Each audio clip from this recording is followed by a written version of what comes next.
زاویہ تانیہ کے اس فیصلے پہ بڑا ہی حیران ہوتا ہے کہ اس نے آخر جنید جیسے لڑکے سے شادی کرنے کا فیصلہ کیسے کر لیا۔ تانیہ سے اچانک اس کا آمنا سامنا ہو جاتا ہے تو وہ اسے پوچھ ہی لیتا ہے کہ اتنی جلدی تو تم کوئی ڈریس خریدنے کا فیصلہ بھی نہیں کرتی جتنی جلدی تم نے شادی کرنے کا فیصلہ کر لیا ہے۔ کیا میں اس کے پیچھے ریزن جان سکتا ہوں؟ جنید کو تو تم بالکل بچپن سے ہی پسند نہیں کرتی تھی، پھر آخر یوں اچانک اس سے شادی کا فیصلہ کرنے کی وجہ جان سکتا ہوں؟ تانیہ بھی کہہ دیتی ہے کہ جہاں تک میں تمہیں جانتی ہوں تو تم بھی اپنے سٹینڈرڈ سے نیچے کبھی کوئی چیز نہیں لیتے تھے، پھر میں جان سکتی ہوں کہ اپنے سٹینڈرڈ سے اتنا نیچے جا کے تم نے اپنا لائف پارٹنر کیسے سلیکٹ کر لیا؟ اور یہ بھی کہہ دیتی ہے کہ جنید چاہے مجھے ناپسند بھی تھا ایٹ لیسٹ میرے سٹینڈرڈ کا تو ہے۔ تمہارے سٹینڈرڈ کو آخر ہو کیا گیا تھا؟ لائف پارٹنر سلیکٹ کرتے ہوئے کچھ بھی نہیں دیکھا۔ زاویہ کو اس بات پہ بڑا شدید غصہ آ جاتا ہے، اسے بالکل پسند نہیں آتا کہ پہلے تو اس کی ماں دورِ نایاب کے پیچھے پڑی ہوئی تھی،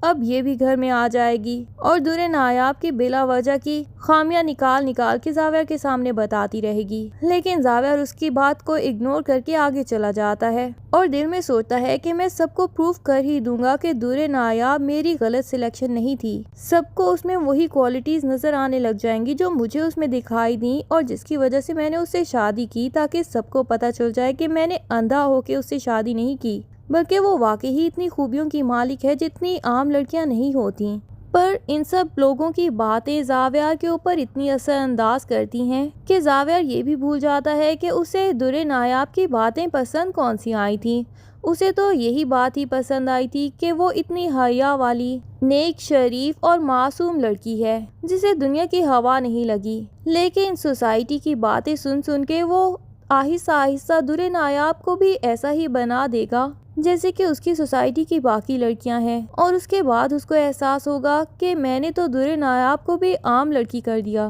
زاویہ کو تو دورِ نایاب دل سے پسند ہے اور چونکہ تو ہی پسند ہے، لیکن سب کی باتیں سن کے اس کو آہستہ آہستہ دورِ نایاب کی وہی خوبیاں خامیاں دکھائی دینے لگ جاتی ہیں اور وہ چیخنا چلانا شروع کر دیتا ہے کہ تم اتنی زیادہ معصوم اور اس طرح کی کیوں ہو آخر۔ زاویہ کو دورِ نایاب کی یہی معصومیت اریٹیٹ کرنے لگ جائے گی، لیکن وہ سب بہت ہی بعد کی باتیں ہیں۔ اس سے پہلے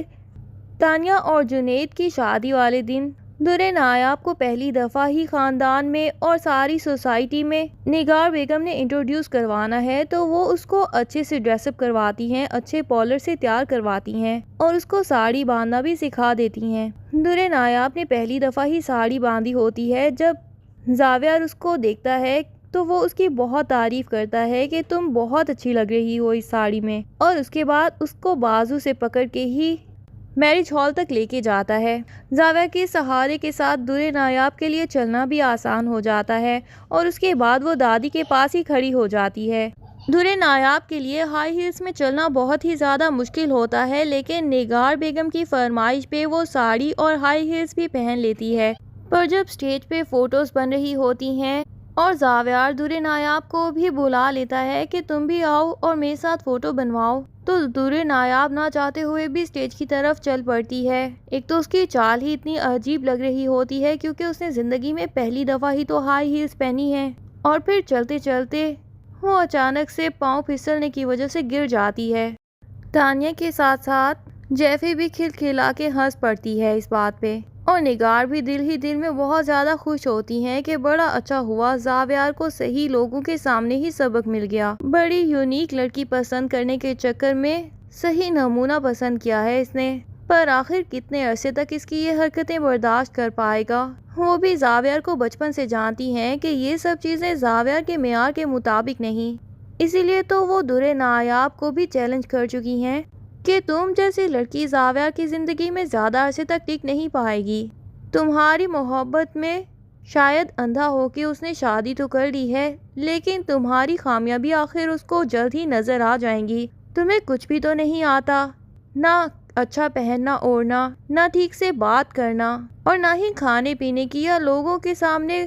اٹھنے بیٹھنے کی تمیز ہے، جن کو فی الحال زاویہ معصومیت اور سادگی کا نام دے رہا ہے۔ اسے بھی آج نہیں تو کل اندازہ ہو ہی جائے گا کہ یہ اس کا غلط انتخاب ہے اور کچھ بھی نہیں۔ شادی کا فنکشن تو ختم ہو جاتا ہے اور سب مہمان بھی اپنے اپنے گھروں میں چلے جاتے ہیں، پر یہ ڈسکشن سب لوگوں کی زبان پہ بڑے عرصے تک رہتی ہے کہ زاویہ کی بیوی کچھ عجیب سی تھی۔ اتنی لو کانفیڈنٹ لڑکی آخر اس گھر کی بہو بن کیسے گئی؟ نگار بیگم، جو کہ اپنے جوتے اور کپڑے تک برانڈ سے کم نہیں خریدتی، اس نے بہو اس ٹائپ کی آخر کیسے پسند کر لی؟ اب یہ ڈسکشن لوگوں کی زبانوں پہ کافی عرصے تک چلتی رہے گی اور نگار بیگم اور زاویہ سب لوگوں کو ہی ان باتوں کا سامنا بھی کرنا پڑے گا۔ نور نایاب تو کافی دیر تک اپنے کمرے میں روتی رہتی ہے کہ پتہ نہیں اس کے ساتھ ہی ایسا کیوں ہوتا ہے، وہ اتنی لو کانفیڈنٹ کیوں ہے، وہ خود بھی ایسی ہونا نہیں چاہتی۔ اس کا جی چاہتا ہے کہ جب لڑکیاں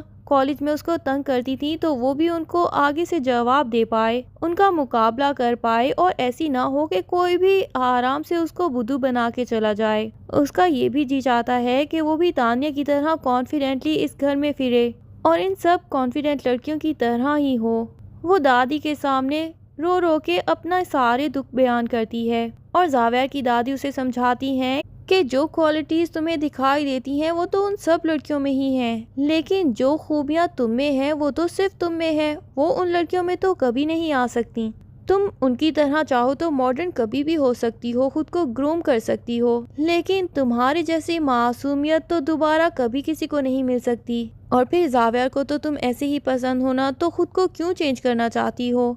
ادھر نگار بیگم کو یہ فکر بھی ہوتی ہے کہ دادی سے تو پوری جائیداد ان کی اپنے نام کسی طریقے سے لگوا لی جائے، تبھی تو وہ تانیہ کی ماں سے کہتی ہیں کہ نکاح کرنے سے پہلے ہی آپ دادی کے سامنے یہ ڈیمانڈ رکھ دیں کہ وہ اپنی ساری جائیداد حق مہر میں تانیہ کے نام لگا دیں۔ دردانہ کہتی ہے کہ میری بیٹی کو جائیداد کی کوئی ضرورت نہیں، لیکن نگار کہتی ہے کہ سمجھا کرو نا، بس اس دادی کی ساری جائیداد ایک دفعہ اگر کسی طریقے سے ان کے نام سے ہٹ جائے گی اور ہمارے نام لگ جائے گی تو ان کی بلا وجہ کی فضول باتیں ہمیں ماننی نہیں پڑیں گی۔ ابھی تو زاویہ کے بابا بھی صرف اسی وجہ سے زاویہ کی شادی اس لڑکی سے کروانے پہ مجبور ہو گئے، کیونکہ دادی نے کہہ دیا تھا کہ زاویہ کی شادی تو اسی گھر میں ہی ہوگی۔ تو تم جانتی ہو کہ ان کی دادی کے سامنے تو کوئی کچھ کہہ نہیں سکتا، لیکن جب یہ ڈیمانڈ دردانہ زاویہ کی دادی کے سامنے بتاتی ہے تو وہ تو صاف انکار کر دیتی ہیں اور کہتی ہیں کہ تم نے جتنے بھی پیسے زیور وغیرہ حق مہر میں لکھوانے ہیں شوق سے لکھواؤ، لیکن ہمارے خاندان میں ایسا نہیں ہوتا، شادی سے پہلے جائیداد لڑکیوں کے نام نہیں لگوائی جاتی۔ ہاں وہ یہاں رہے گی، ہمارے جنید کے ساتھ اچھی زندگی گزارے گی، تو یہ سب جائیداد آخر میں تو ان دونوں بھائیوں کو ہی ملنی ہے نا، میں نے اپنے ساتھ تھوڑی نہ لے کے جانی ہے۔ نگار بیگم اور دردانہ تو سوچتی ہیں کہ یہ دادی اتنی آسانی سے ہاتھ آنے والی نہیں، اور دادی بھی یہ بات جان ہی چکی ہیں کہ یہ جائیداد ہتھیانے کے چکر میں ہے نگار، اور اگر یہ جائیداد دادی کے ہاتھ میں نہ ہوتی تو پھر تو شاید اس گھر میں کوئی ان کو پوچھتا تک نہ۔ ابھی تو انہی کے گھر میں رہتے ہیں، پھر بھی اتنا روب جھاڑتے ہیں اور دادی کی ایک بات تک نہیں سنتے۔ اگر دادی کو ان لوگوں کے گھر میں رہنا پڑ جائے تو پتہ نہیں کیا بنے۔